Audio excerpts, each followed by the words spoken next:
Right. Yes, good afternoon, ladies and gentlemen, and welcome to the first of a series of three roundtable discussions addressing the critical water situation we are facing. A special thanks is extended to Mascom Water, who are sponsoring the event. My name is Robin Hayes, and I'm the editor of Cape Business News, one of the oldest trade and technical magazines, which this year celebrates its 40th anniversary. Quo Vadis, SA's trillion rand water infrastructure backlog, is the topic under discussion today. Quo Vadis, the Latin phrase for where are we going? Now, wouldn't we all like to know?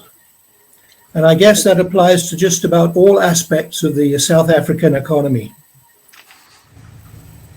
Our discussion today looks at the predicted shortfall of water supplies, which, if we don't change course fundamentally, will end up in 2030, just 8.5 years' time, with a 17% deficit of what we need to sustain ourselves as a country. One can't look at the sustainability of water supplies without looking at the wastewater situation, which is already parlous in certain parts of the country, with reports of overflowing sewerage into watercourses from dysfunctional, poorly maintained and overburdened treatment plants. This perilous situation didn't happen overnight, and the solution won't happen overnight either. But we have to start immediately to avert the unimaginable consequences of not only our economy, but to human and animal health of waterborne diseases such as cholera, diarrhea, typhoid, hepatitis, and worm infections, to name but a few. It could easily happen. Cape Business News has been publishing warnings of the dire consequences of the water and wastewater situation as long as I have been the editor.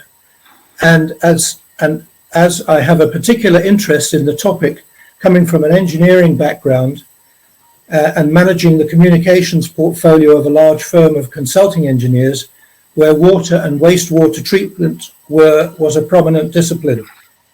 I'm reminded of the old adage, there are none so blind that those who do not want to see, and that is certainly the impression one gets from our current government department that is ultimately responsible for a safe and accessible water supply and the safe, efficient treatment of wastewater.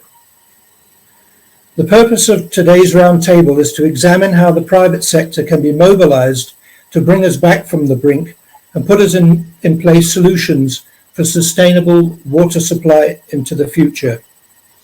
We have an abundance of homegrown brain power to solve this dilemma and don't require assistance from so-called experts from across the ocean. We anticipate a lively debate, and you're encouraged to pose questions to the panel. Without further ado, it is my pleasure to introduce Benoit Leroy, the CEO and co-founder of the SA Water Chamber, who will moderate today's discussions. Benoit, over to you. Thank you, Robin. Good afternoon to our webinar guests and to our esteemed panel members. I do have a bit of a bandwidth issue, but I'm next to my router, so I just hope we'll be okay. Yes, today we have an exciting topic, and really where to in what is a huge infrastructure backlog. And luckily, these problems, as Anthony often says, are solvable. It's not a dilemma that we actually have. Our panel members are Desigan Naidu, the CEO of the Water Research Commission, Professor Anthony Turton from the University of the Free State, and who is an internationally acclaimed water scientist, author, and public speaker, and Fred Platt, who has been in the business of water for quite a long time, and the current chairman of Nexus Water Alchemy. Am I coming through okay there, Tony and Fred? Yeah? Thank you. Because I'm not seeing Desigan, but I'm sure you'll reconnect now. We do have a chat function, and I see we're up to 45 people already, and it's growing. Please do post your comments in chat and questions in the Q&A, and we'll try and address them, as we work our way through our three principal questions. I see we've temporarily lost Desigan. You back, Desigan? Can you hear me okay? I can hear you fine. Thank you, Benoit. Thank you. I don't know if you missed it, but I just introduced the panelists, and I would like, with your permission, to start with you, Desigan. Is our water reserve issue is it that dire? Because there's a lot being spoken about. There's a master plan that's out and the likes. But what is your short take on it? Thanks, Benoit, and good afternoon to everybody. And I guess welcome to this discussion, and it's a crucially important one.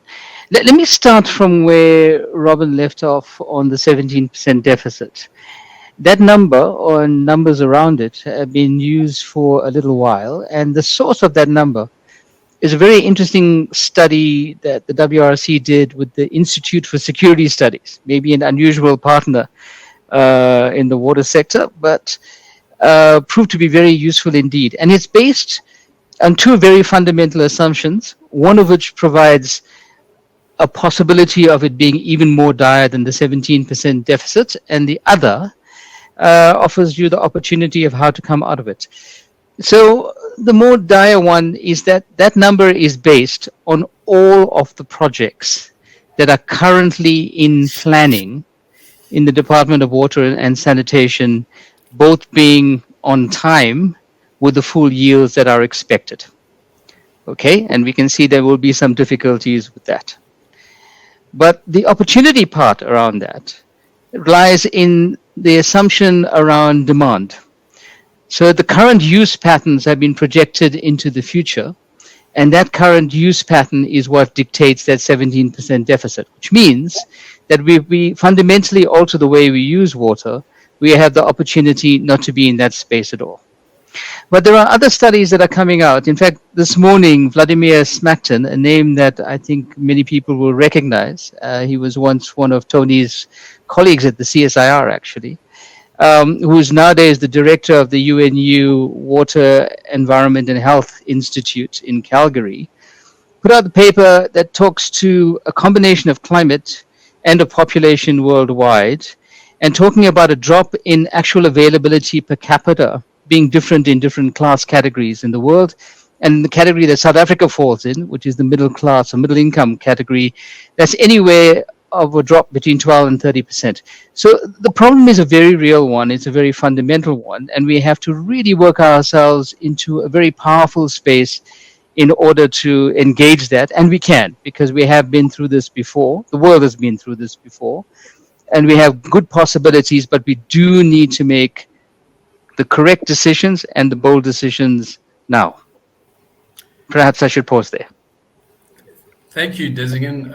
I appreciate that. Some food for thought. And whilst I'm thinking about that, Anthony, welcome. And I do know that you have also a take on this, which I think will add to Desigan's in what is quite a complex issue, but I think we need to break it down. We have a moving target. We have climate change, and we in actual fact are relying on the paradigm of stock and lack of availability, etc. So let me not steal your thunder and ask you for your take on it, please.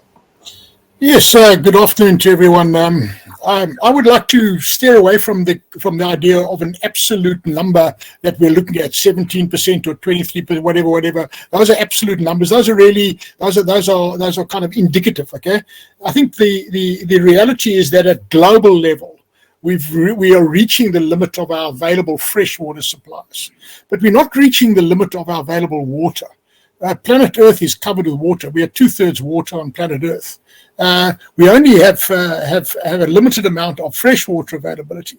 So what we really have, in my view, is more a shortage or crisis of critical thinking than an actual water crisis. So I'm in fact quite bullish about the water sector, because I believe that water is an economic enabler. And I believe that in the case of South Africa, we happen to have some very specific constraints that we are dealing with. One of them is a water constraint. We are a water-constrained economy, a fundamentally water-constrained economy going forward, and that is an entirely solvable problem. We also happen to be a capital-constrained economy under present circumstances. That is also something that has to be dealt with, because water and capital ultimately imply technology. We have no technology constraints. Technology, like capital, will flow anywhere in the world.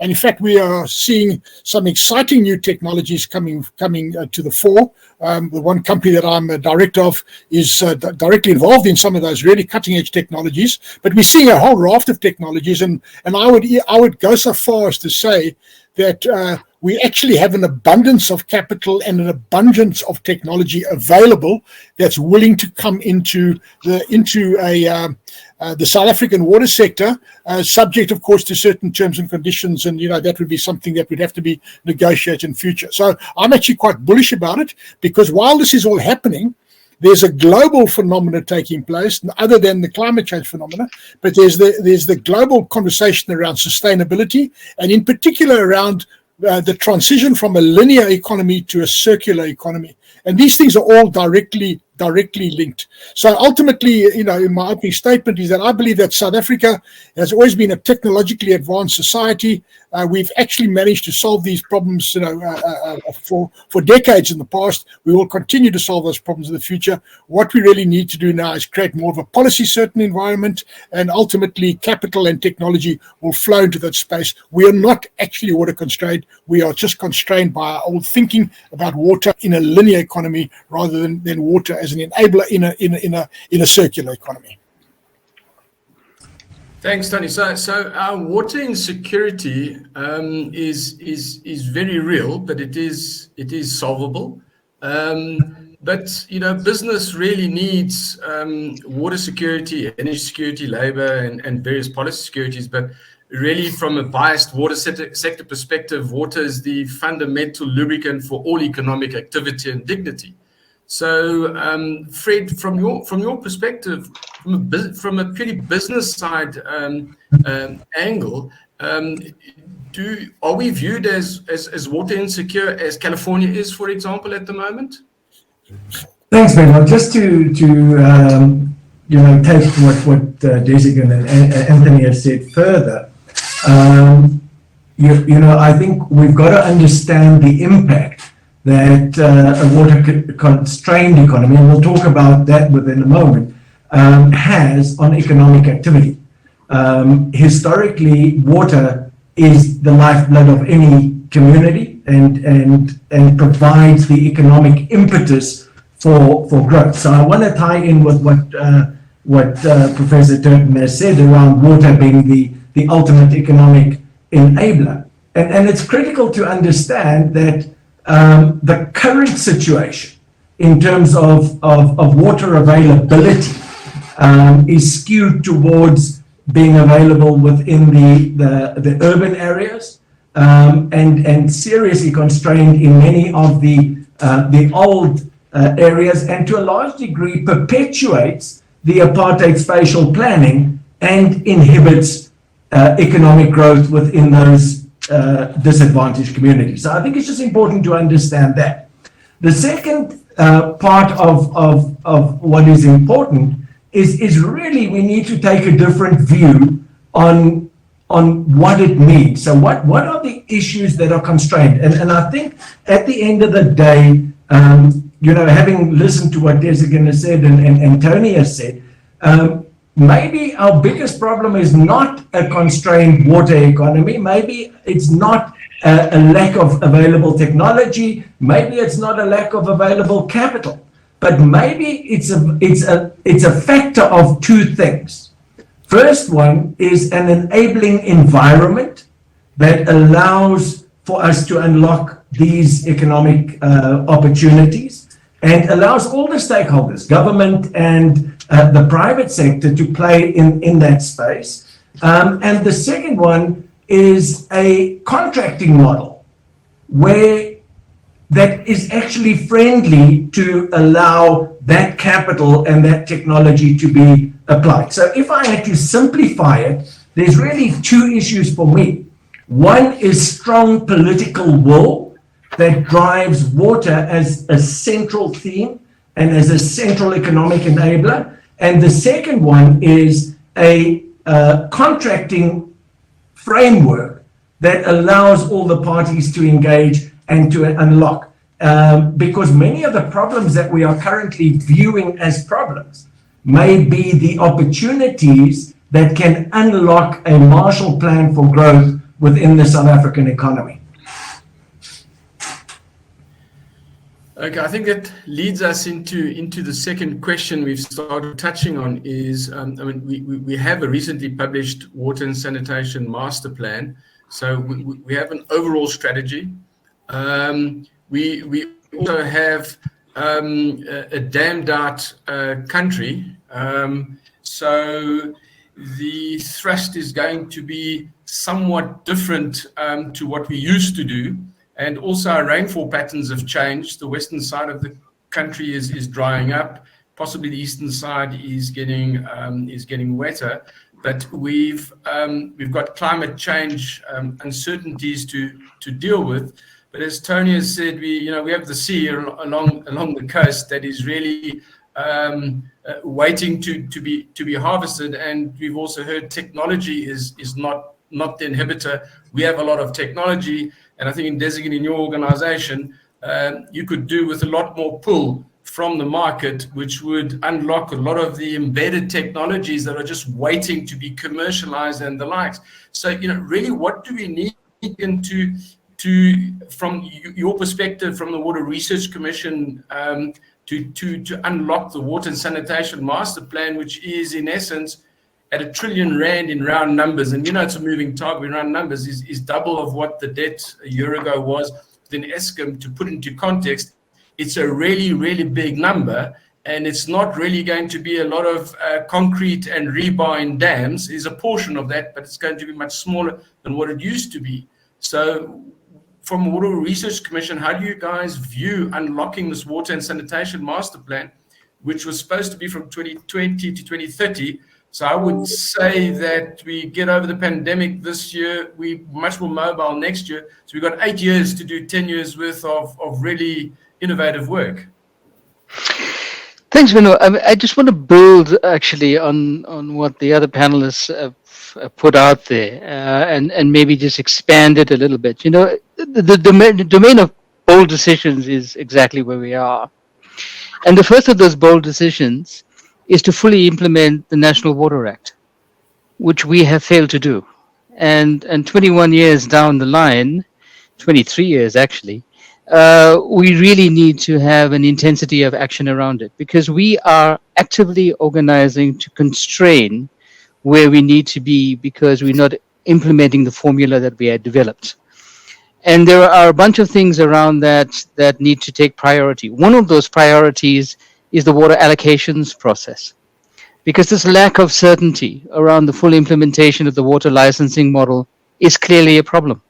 We're carrying over this existing lawful use and turning it around and actually not making provision for the growth of the economy as we need to see. And we have seen how the water economy, if it's built in the right kind of way, organizes itself to be, as Fred put it, a Marshall Plan type scenario. And places like Singapore are great examples around this, how you can build an enormously successful economy on the back of your water innovation. The second is the redefining of what Team Water SA is and can be, because we have engaged this as a public sector enterprise. We are maintaining it as a public sector enterprise, and this is simply not working. And it's not working elsewhere in the world as well. There are a couple of places that are quite successful, but by and large, you need to have a much more enlarged team.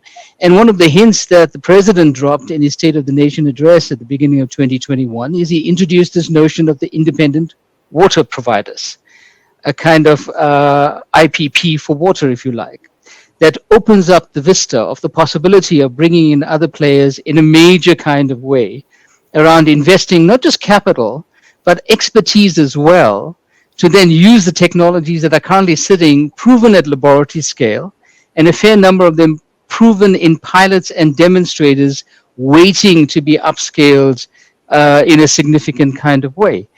And then attached to that, and tapping on to what Tony has said, is that this notion of this predominance of surface water as your predominant tap simply does not work anywhere in the world. The recycling issues have to come into it.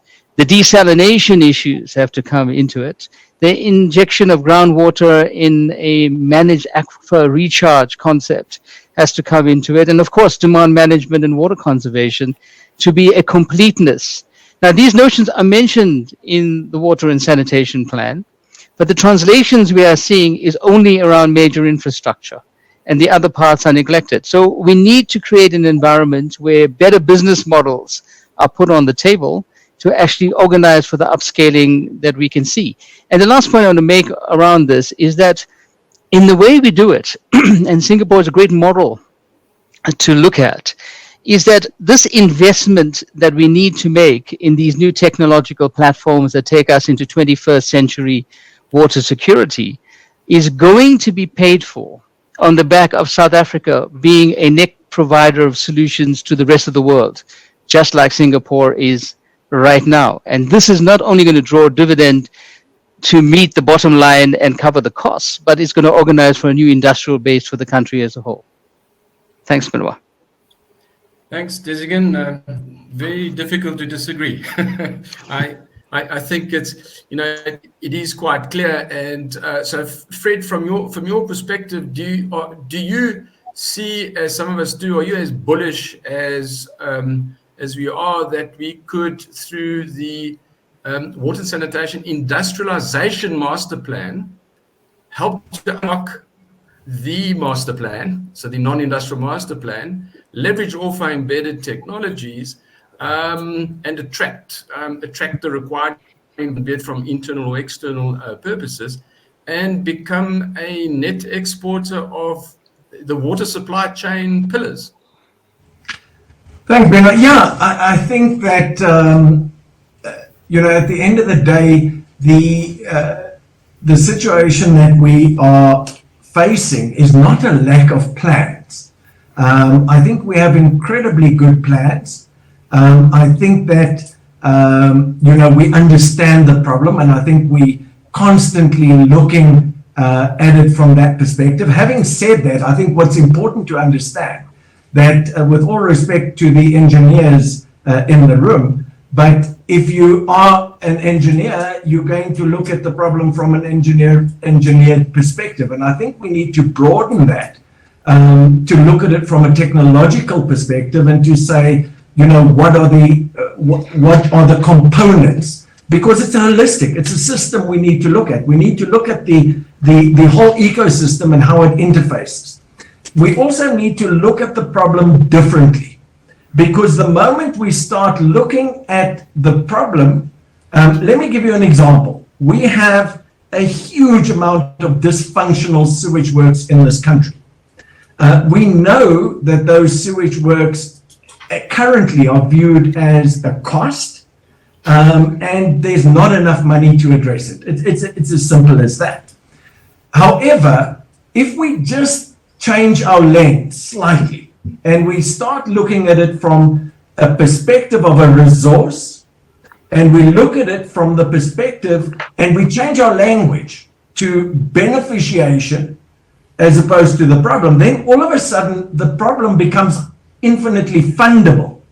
So you then sitting, and you could probably argue at some point in time that you could put those out on a concession to deal with it, because we know that it's complex, and it also talks to many of the problems. So you're talking to the environmental problem, you're talking to the problem that of a dysfunctional sewage works, but you're talking to recovering water, the potential of generating energy, the potential of chemical extraction in terms of fertilizers, etc., and then linking that to the land issue, to emerging farmers, to addressing the fundamental issues that we need in this country, and that is transformation at the point of use. So So for me, it turns into an opportunity, and I'm bullish, provided we can start understanding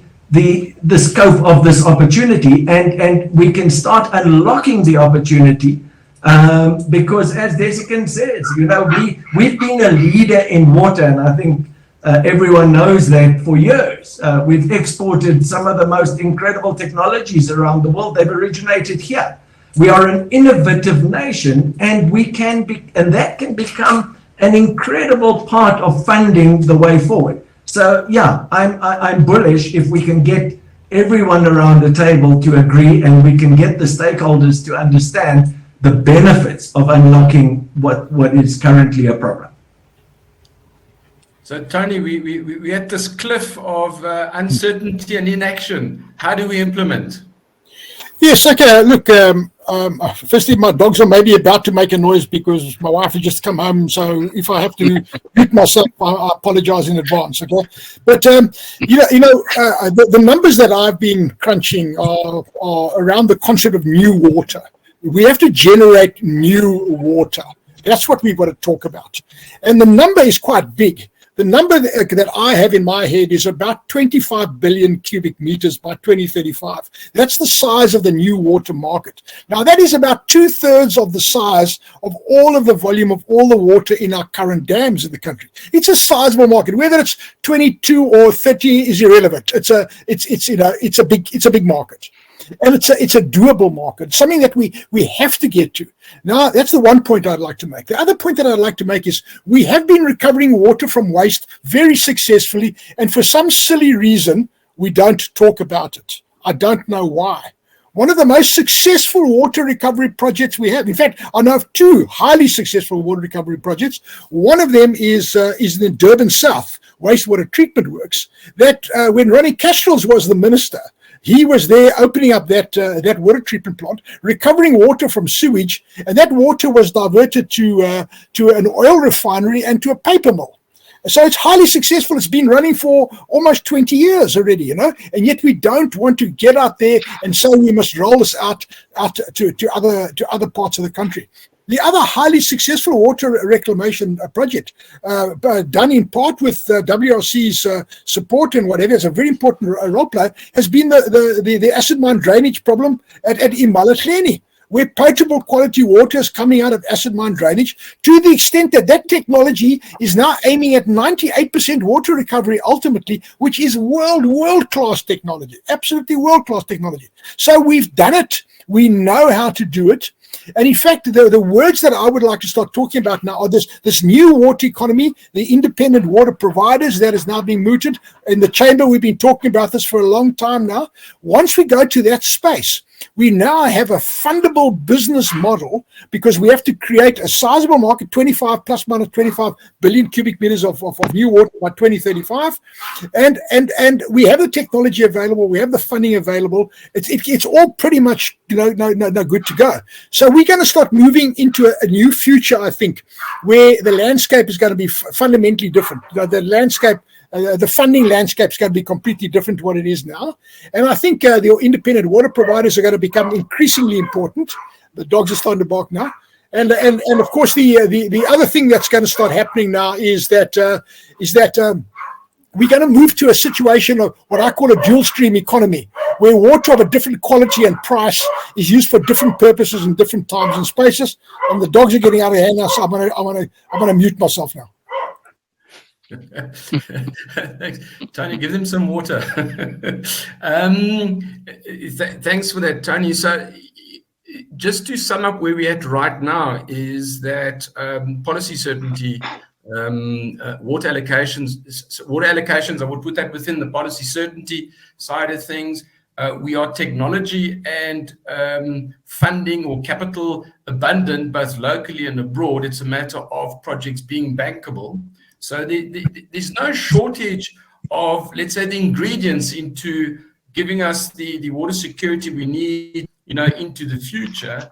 Desikan, what if you were the minister of water right now, and what would you think would be the top priority? Because we have the ingredients. what would be the top priority to, and not looking for what's not been done right, what do you think should be the first thing that we should do to unlock this conundrum we seem to have? But there are solutions. Well, that's not an easy question. I'm assuming you want me to imagine being a water minister and not dependent on the job, so I can make very bold decisions and leave quickly. On that assumption, I think that the top of the agenda would not be policy certainty, but policy innovation, which gives a new certainty. Because we have a very restrictive regulatory environment. In fact, one of the things I say maybe too often is that we try to solve 21st century water problems with 19th century technology, 20th century technologies and 19th century operating rules. So the first thing that we have to do is to change the operating rules. I mean, one of the reasons why that fantastic Emalasheni project has not been replicated anywhere else is because the current regulatory environment actually disallows it. And we have to get past that. We also have to learn that there are many, many other places in the world that are in similar environments as we are, and we need more innovative ways in order to engage there. For example, non-sewage sanitation has been generally illegal in the world until 2 years ago. And the thing that broke the back of that is a bunch of countries, eventually 120, were brought together by the Bill and Melinda Gates Foundation to look at a new regulatory environment and came up with something called ISO 3500, which is now a national standard in South Africa as well. So you need to get the like-minded folk together and change that regulatory environment fairly rapidly. I would put that right on top of the agenda. The second thing that I would put very close to it is to organize to implement aspects of that National Water Act that really pushes people into the direction of more responsible water management and creates the space for more innovations in the system. And that's around things like the waste discharge charge, for example. So if folk had an inhibiting price around putting polluted water back into the streams, they will choose to make the investment of organizing to optimize their water use, one, and we have great examples of how you can do that. One of the optimization projects done in one of the energy generators of Eskom organized to save them something like 2.2 million liters of water a month, just with an optimization. But you go beyond the optimization around the realm of reuse, because reuse and recycling needs that kind of financial incentive to push into the place. So I would put those kind of matters on the top of the agenda, but not too far away from that. The massive expansion of the water team in South Africa. You know, the restrictions of the allocations is organizing for 20% of the population of this country, the working population of this country, to participate with water as a driver of their economic endeavors. Imagine if you can expand that to the other 80%, and then we'll be in a completely different game, I'm quite sure. Thanks, Desigan. I think that's a pretty good answer. And coming out of that, tweak my interest was the regulatory side. So, Fred, do you think we should have an independent water regulator that the Chamber's been calling for, and in other quarters? In other words, a neutral referee. If you were the recently appointed Minister of Water, would that be top of your charts, or what would be? Yeah, so I think it's important to understand, if we start off from the position where we agree that there needs to be entry of the private sector and private capital into this market. And I think it's important to just for a moment understand that water is a national resource, and no one is ever claiming that water should be privatized. So I think it's just important to put that into perspective, because very often we get caught up in language which then diverts our attention from what really needs to be done. So the first important thing to understand is, where should government play and where should it focus, and where at the end of the day should the private sector play?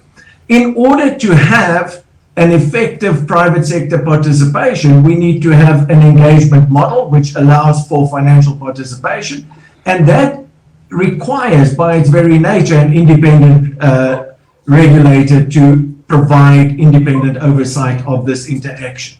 So yes, I think that is a critical part. The other important part is just understanding that government has a limited amount of resources, and it needs to maximize the impact of that resource. So if we look at what if we just had to take a high level and say, what are the problems? The problems are that the delivery happens at municipal level.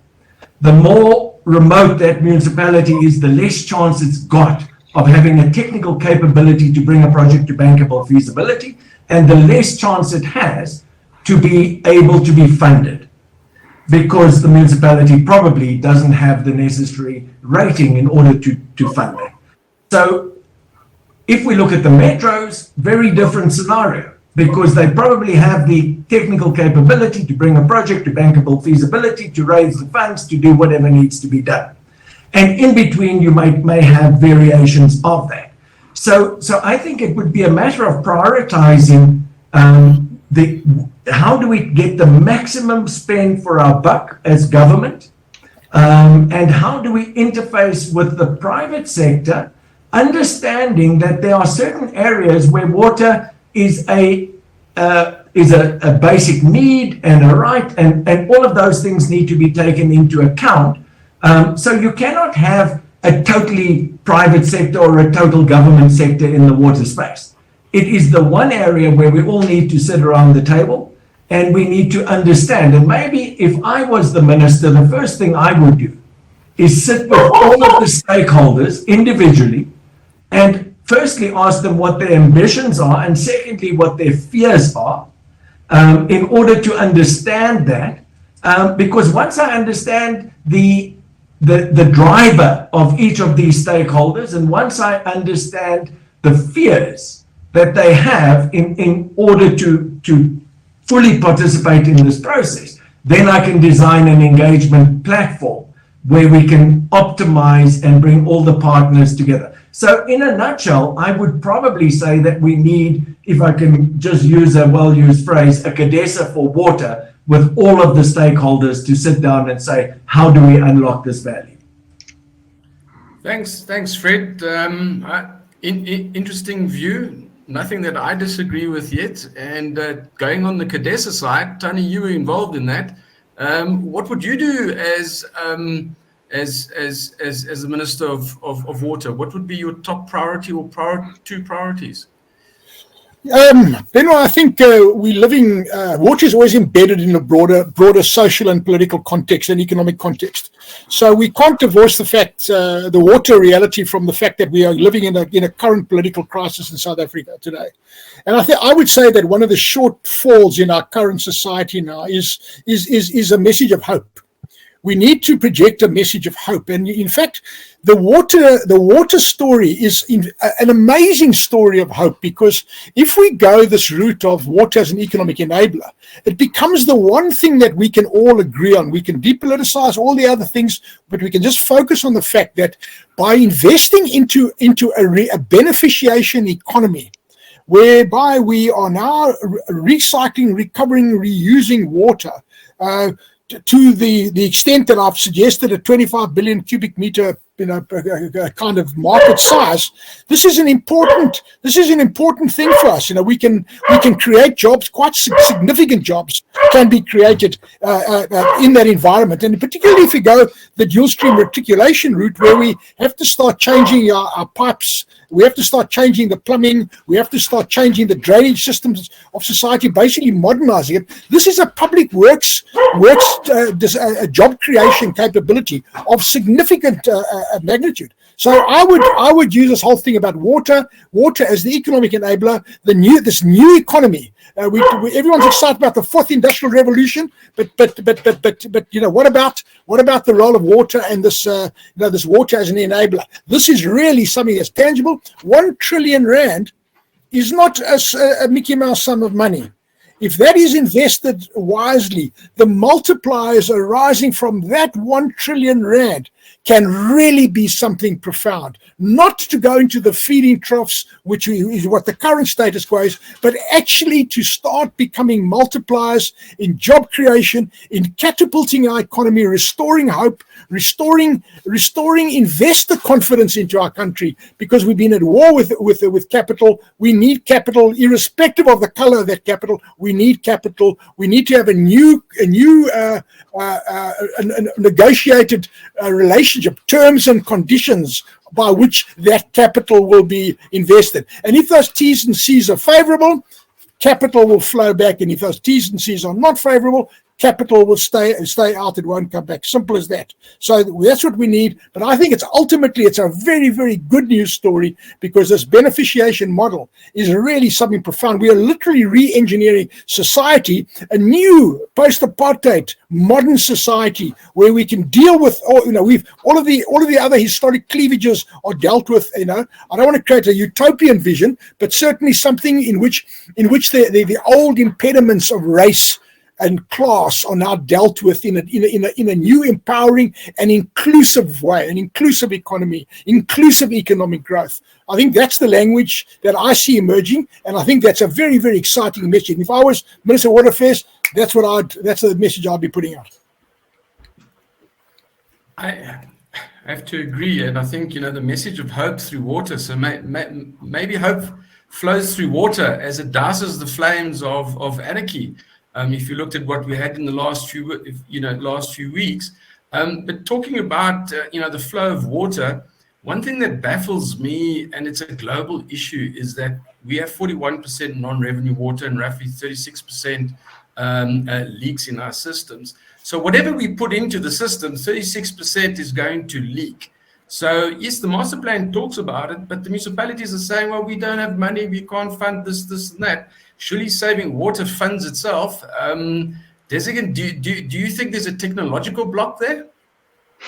It's not a technological block by any small means. The technological solutions that are available work all the way from rudimentary to highly complex. I mean, we've done projects, for example, on using satellite imagery to precision find the leaks in the system. So we have the means to do so. We've converted that into drone-based technologies. We don't have a technological shortfall. What we do have is a badly conceptualized war on leaks, and a reconceptualization of that needs to happen fairly urgently.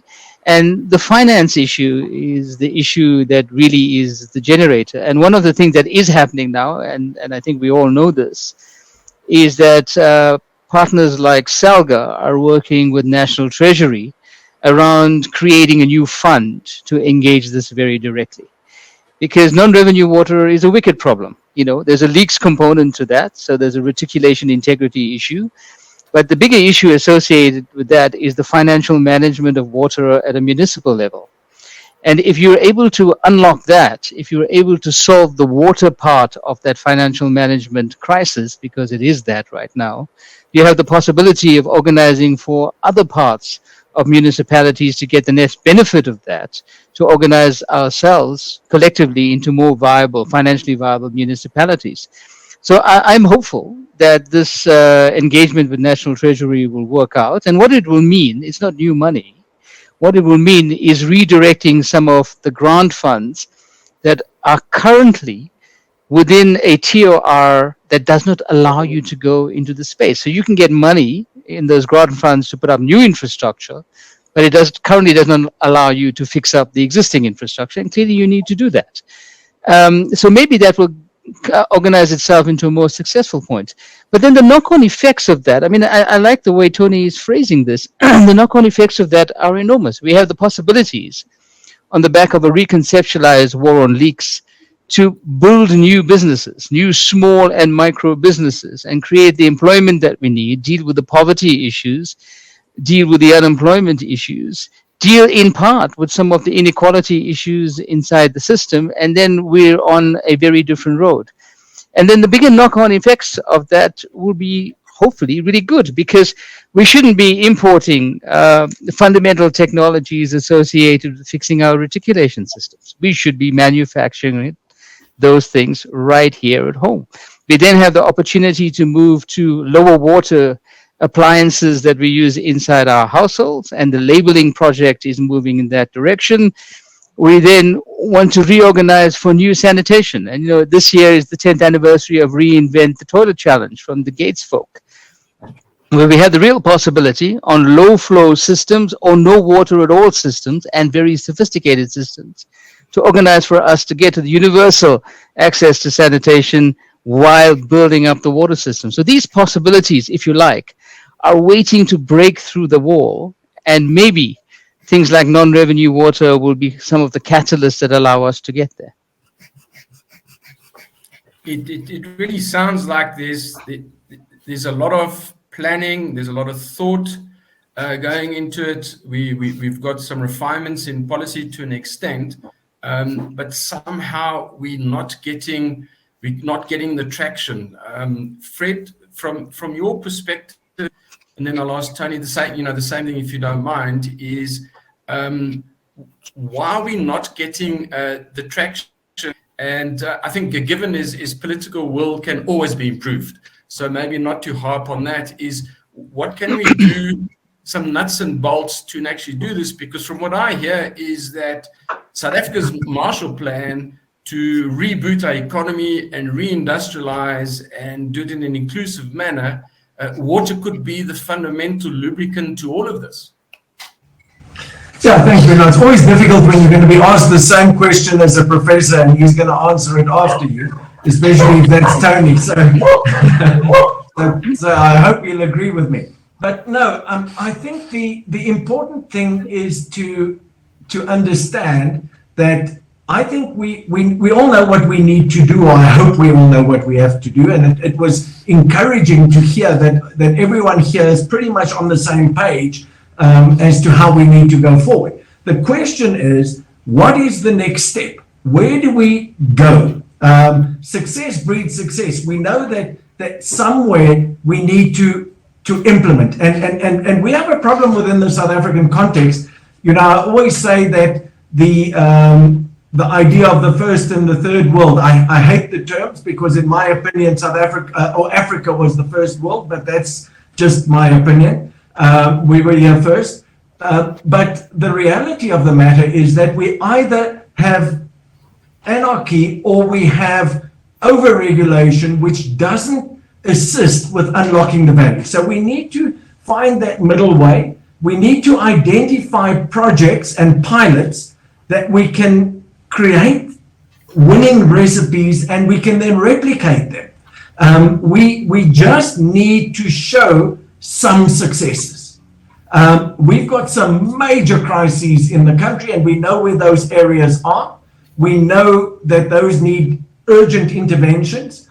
And if we get just our mind a little bit broader than just saying we're coming in with a toolbox to come and fix the water leak, or we're coming in to fix the sewage problem, and we start saying, how does this link into our social plan? How does it link into our economic development plan? How does it link into our social cohesion plan?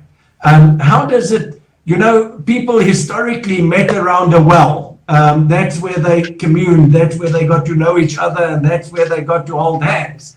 And for me, it's really a question of, we've got to get that well, we got to get around it, we got to get started, and we got to implement, and we got to show what can be done, and then it will roll out from there. The problem that we've obviously got is, how do we align that thinking with the current, framework and the current restrictions that we face in terms of policy and legislative compliance. Thanks, Fred. Tony? Yeah, what's the question? What do you think we should and can do apart from political will? Because that's a common denominator, and I think in all the sectors that we have, is, Yeah. and we've seen it in the energy sector, is that if you park that, what is the next thing? How do we get implementation getting some traction? Apart from the CADESA, I think, which is a really, really good idea, that we need to have this CADESA of water. And I think that's going to be a very strong point coming out of this. I think windows of opportunity open and close. That happens all the time, and I think we are on the cusp of such a window of opportunity in South Africa today. We've been through a terrible crisis in KZN in the recent past. The good news about that crisis was that this private sector got together and sorted it out. They put the supply chain back together again, and they just went on. They just carried on. So we are an amazingly resilient nation. And I think that this is going to open up a new opportunity now, where I think the one thing the one impediment that we all have is the rule of law. We have to now have an invigorated conversation about the rule of law, every single actor vis-a-vis their position on the rule of law. Because once we talk about the rule of law, it's no longer about race, it's no longer about class, it's no longer about all of the old things that bogged us down in the past. The rule of law, or the absence of the rule of law, is one of the biggest single impediments to capital inflow into this country.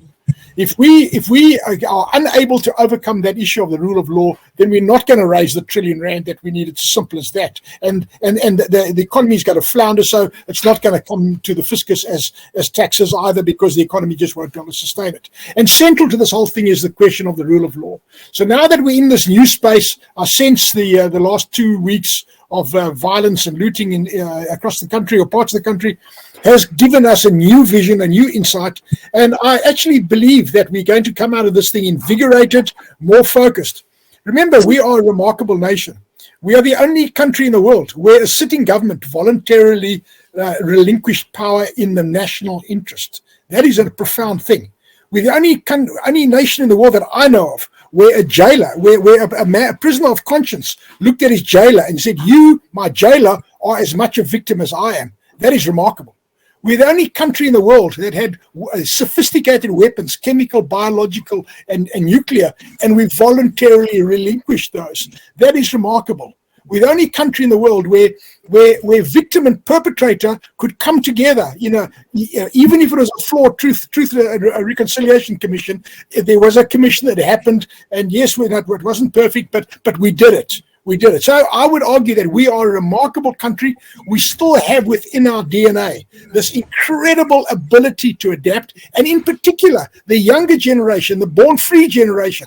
These are people that have grown up without the constraints of the past, but they've lived only with uncertainty their entire life. They consider uncertainty to be normal. That's where our crucible of knowledge lies. That's where our new visions are going to come from. So I'm actually extremely optimistic about the outcome of this whole thing, and I'm very, very certain that water is going to play a fundamental role in this process.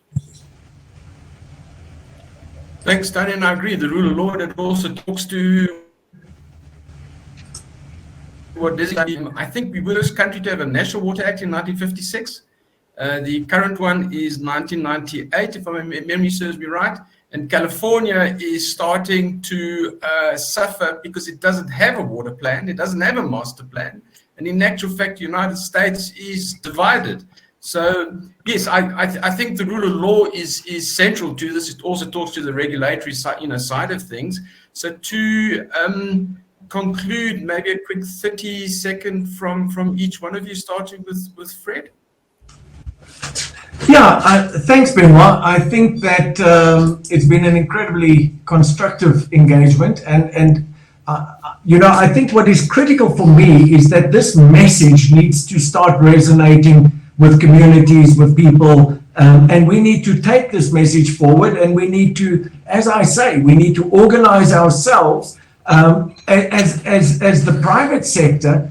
I think for too long we've looked at government for all the leadership, when in fact we should be coming up with those plans and engaging and assisting government in achieving these objectives. So I think a commitment from the private sector and clear engagement and plans, drawing on the experience of organizations such as the Water Research Commission and the technologies, and bringing together government as the third partner, and maybe a fourth partner being the major water users, because against their balance sheets, we can leverage many of these projects. Thanks, Fred. Tony? Yes, I think the new business models are going to be very exciting. One of those is the model that we're working with in the chamber, as you're aware of, this notion of special purpose vehicles, where the bankable item becomes the long-term offtake agreement, for example, for the processed water from a wastewater plant. That becomes the bankable item. That enables you to not have to use the balance sheet of your municipality, etc., which is illegal in terms of the Financial Management Act. But nonetheless, I'm very optimistic that we've got some smart legal and financial people working on these problems. And I honestly believe that we are at a stand. I don't want to use the word new dawn because that has now been sullied, but we're standing on the brink of something quite significant going forward. So I'm actually extremely optimistic about this, and thank you very much for allowing me to speak today. Thank you, Tony. Desigan? Yeah, thanks, Benno, and thanks also to Fred and Tony for what has been, I think, a very optimistic and vibrant discussion. For me, three things to re-emphasize. One is we have to expand in a very structured way the water team in South Africa. We have many willing players in many different sectors, and we're not finding the platforms where we can actually come together. And this is something that we should all facilitate. I don't think we should rely too much on government to do that. Maybe government needs to follow on this one rather than lead, and we have the capability to engineer that. The second is that this narrative around water being a building block for both recovery as well as growth, green growth into the future, is something I think we should organize ourselves to engage, because there's a tactical plan that needs to support the master plan to actually make it work. And I don't think that lies in the hands exclusively of government. It belongs to all of us. And the very last point, and this is a sore point for the water science and technology and innovation community in this country, we would desperately like the ability to be able to maintain the dividend that we create when we venture into the space of new technologies and new solutions. It is not bad that the rest of the world takes it up. It is bad when we have to buy that back at huge costs when we have been responsible for the intellectual property in the first place. Thanks, Benoit. Thank you, Desigan. Thank you very much, Fred, Tony, Desigan. I think we've also managed to answer, I think, most of the questions that were posed. We've managed to weave in our responses. Thank you very much to our attendees for posing those questions, and also for the participation. And what we're going to do is have a short presentation from our sponsors, Mascom Water, from Gerard Cronier. And after that, we have an opportunity for those who are available to network. We've got some booths you will see where we can have some one-on-ones, etc. And we can also maybe take some specific questions and also link up where necessary. So and that can carry on until 4 o'clock, if it's necessary. So thanks again, panel members. Really good, constructive, and we have hope. Water's a building block, and I'm looking certainly forward to hopefully being invited to participate in the CODESA with you guys, the water CODESA. And yes, let's take the leadership and reboot with water. Thank you very much. Thank you. Thank you. Thank you.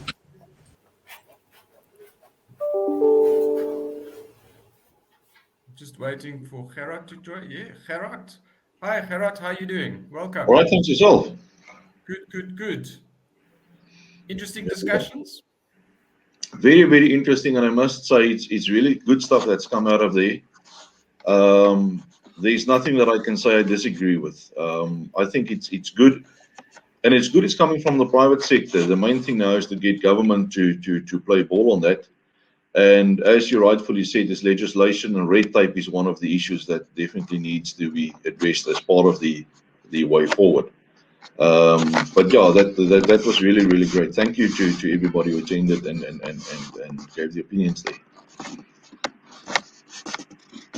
Thanks for sponsoring the event. It's greatly appreciated. And I think you're going to take us through a short presentation, which is going to reinforce the issue that we're not short of technology or supplies and the likes. We have that wherewithal, and I think our panelists underpinned that very nicely. So look forward to your presentation and networking afterwards. Thank you, Benoit. Yeah, basically, what I want to do is, we don't have enough time to go through all technicals and the legal stuff. I basically want to focus on a few case studies, what we have done in South Africa as far as water reclamation and reuse on site is concerned. And then obviously people who are interested can engage with us afterwards. So there's quite a number of slides, mainly photo slides to show what we have done already. And just to get people thinking and say, listen, this technology is available already, and that is just an example of technology that's available. It's obviously not the only one. But what is doable, look at these solutions. Don't look at necessarily at a system. But once we start implementing those solutions, that's where the real benefit to the communities and to business and, well, the company at large will be. Okay, please do. Please. Thank you. I just want to check that the screen sharing is going to work. Okay. And the important part is that you've been doing this for a decade, I think, already. So, you know, it's a bit more than a decade, yeah. It's research and development taking place. The technology is there from a decentralized perspective. Absolutely. Absolutely, it is there. And we're manufacturing it in South Africa. Sorry. Talks to what Desigan was saying. So, yes. And you're exporting back to the USA, back to where the technology originated, I believe. Yeah, it's actually a very nice joint venture in the sense that we get certain internal components from them still. We then do the manufacturing of the fiberglass works and the assembly of the system here, and then we re-export to them, which actually work out cheaper for them than to do it on that side. And with that, we've now been able to open up markets in South America. As we speak, we're busy building the first ones for Mexico, which is something that would never be, they would never access before because of pricing issues. Okay, so it really talks to the reindustrialization master plan that we're busy working with DTIC, and that we as South Africans are actually quite good at what we do, and we can not only create jobs, but bring in foreign currency, and it's a good start. Up to you with your slides, Gerard. Thank you. I just want to check, can you see the slide, Benoit? Yes, it's sharing, it's sharing. Okay, perfect. Thank you. Right. As you all know, Day Zero is looming for Nelson Mandela Bay and the regions in the Eastern Cape, some parts of the Karoo as well. Crumbling municipal infrastructure, I don't have to say anything about that. Everybody's seen the news and we've heard what the panelists have said about that. Developments in the Cape Metro has come to a standstill, the Helderberg region specifically, some parts of the Cape Flats as well, because of lack of sewage capacity, either in the network or in the treatment plant. And then overflowing sewer systems and non-functioning municipal systems are polluting our water courses. Those are all the things that we know already. So how do we address that besides just looking at government to solve the problem for us? First of all, each and every business can make a huge impact by making use of sustainable alternative water solutions. One such solution is on-site treatment for on-site reuse.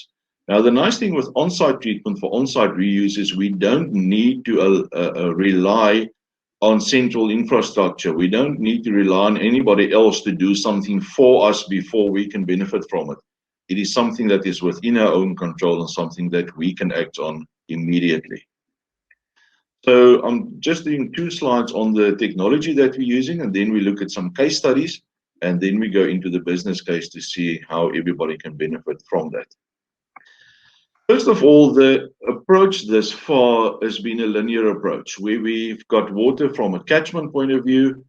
That goes through a treatment process, use it, irrigate, discharge to municipal wastewater works, and it ends up in our water course being the rivers, sea, whatever the case may be.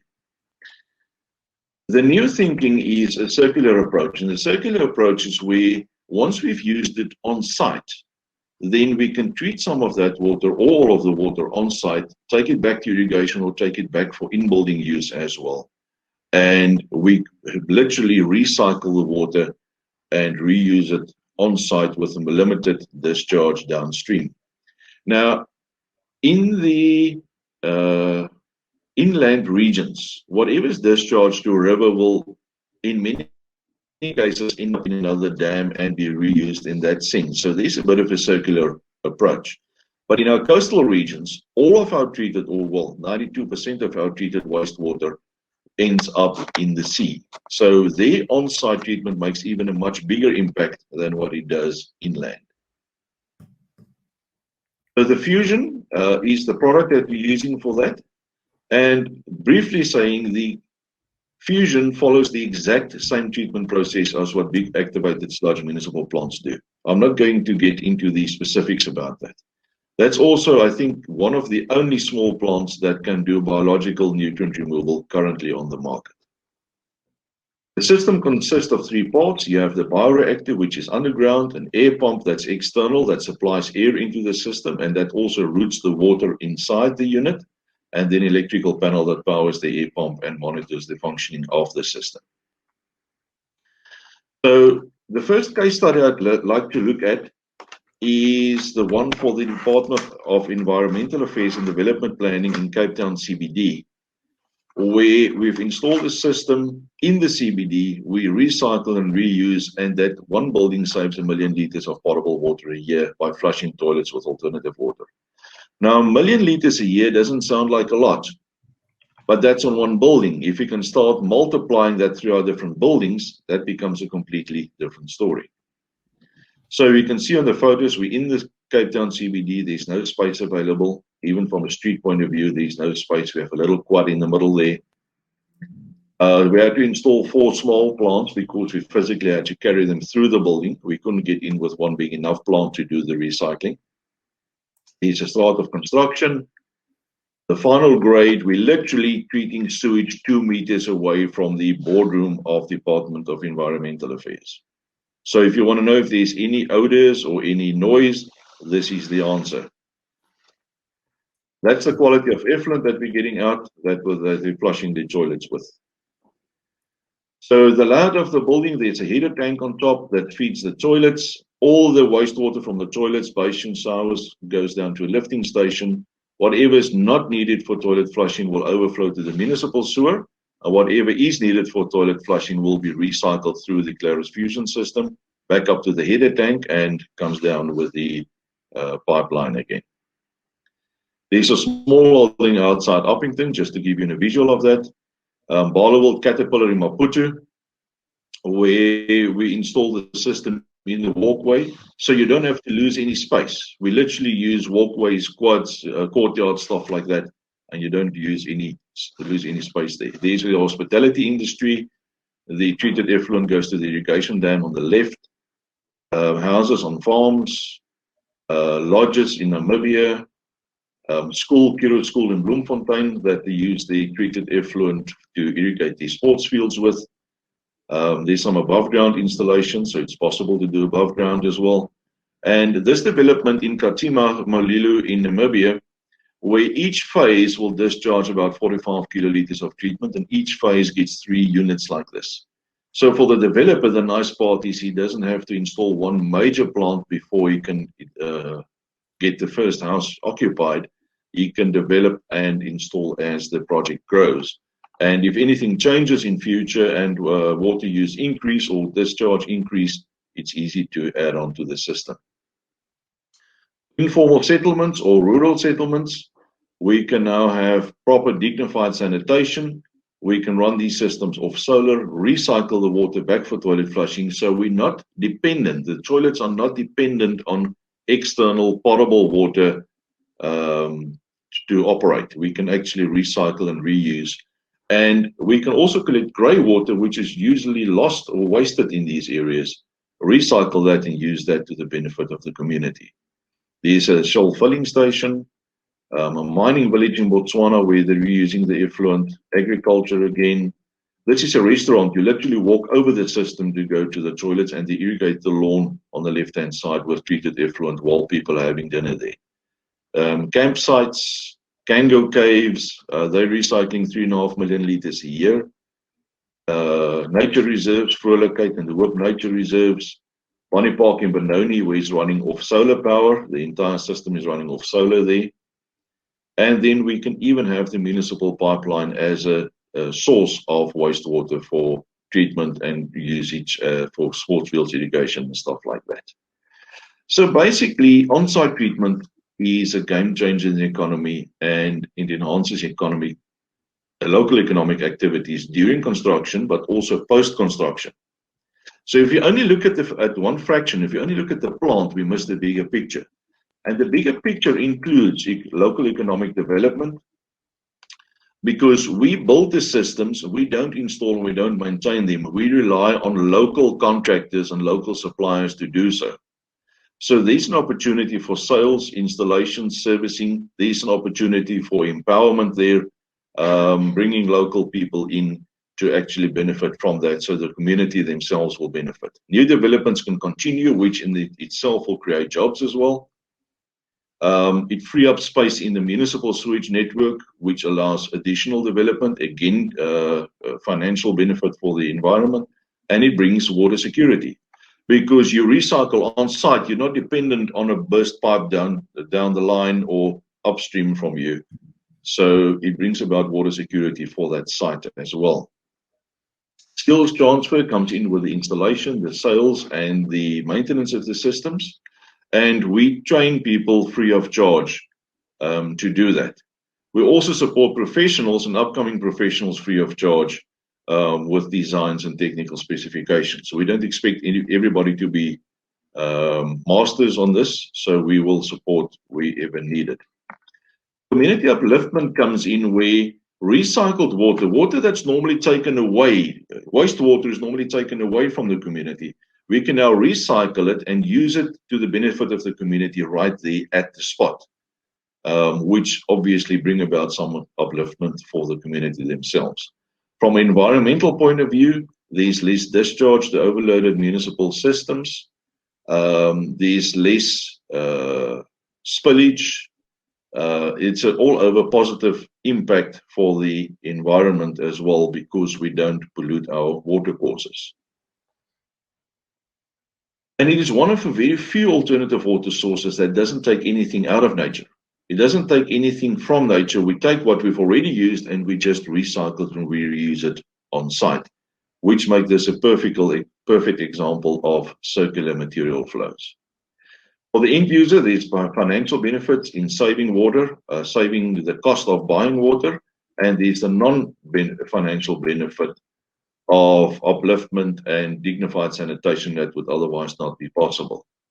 Agriculture, again, the cost of honeysuckers. More water is available for farming because you reuse, and for Global Gap and IBW people, that will score you some points there. As for the local authority, they don't have to fork out millions and millions of rands to upgrade infrastructure. They can allow development to continue. They can collect more taxes. They can sell more electricity. They can sell other services. So there's a lot of benefits for the local authority in there as well. And this is a perfect example of where a sewage treatment plant as a cost can become a revenue stream for the municipality, where they can invest in technology like this. They can sell the treated effluent at a lower price than the potable water, and they can actually make money out of the system. Also, honeysuckers, especially in the rural areas, are often subsidized by money from other divisions. Those services can be discontinued and more money is available in the PT of the municipality. Western Cape government in 2017 sent out a letter to municipalities already, saying wastewater treatment closer to source becomes a cost-effective and energy alternative.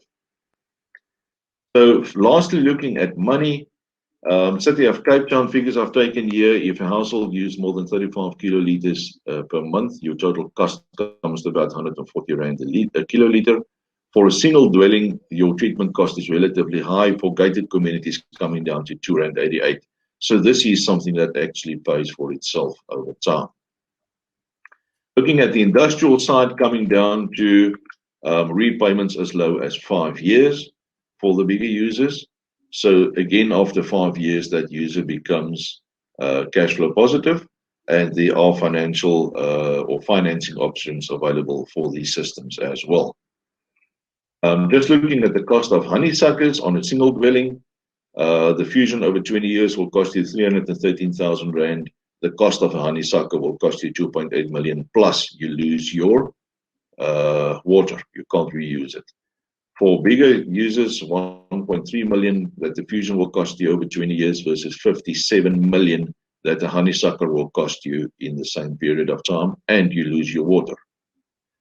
So with that, thank you very much. I know I went through this very fast, but you're welcome to chat to us afterwards, join us in a networking session, or look at the video, or then engage with us afterwards for more information on this. Thank you, Benoit. Thank you, Gerard, for quite a comprehensive snapshot, and it really shows that the technology is there, and it's not just sustainability drivers, but also social and economic development and general economics make it work. You can visit Gerard and his team in the Expo tab on the left. You can network with us and the other attendees on the networking tab on the left. So it would be nice. I see most of our viewers are still with us, which is really good. It would be nice for you to interact with us. Look forward to doing that in the networking and expo tabs, on your left. And I think with that said, thank you very much, Gerard. And Robin Hayes, the editor of Cape Business News, is going to conclude for us. See you guys on the left-hand side of the screen soon. Thank you. Thanks, Benoit. This has been quite an eye-opener for me. I'm usually critical, highly critical, in fact, of the water and wastewater situation. Perhaps that's just my character. However, I think what has been an eye-opener is that it's clear that we have the technology, we have the enthusiasm to succeed, and by all accounts, we will be able to access the capital that's required to get the show on the road. I think one of the major things that comes to mind is that there is a lot of good work being done by yourself, Benoit, and other panel members, and a lot of other individuals who take on board this concern. Yet we don't hear about it. We don't spread the word like we ought to. And to my mind, we need more of a communications plan to let people know that the situation, there is a solution. It doesn't have to be a dire situation that we can't overcome. So in closing, I would simply say that it's been an excellent panel discussion. I've learned a lot through it, and I'm also going to be promoting the whole issue of water and wastewater treatment through our publication, and hopefully that'll raise the awareness of the individuals and create some innovative suggestions and really get the show on the road. So from that perspective, it's been an excellent presentation, and I thank all the panelists.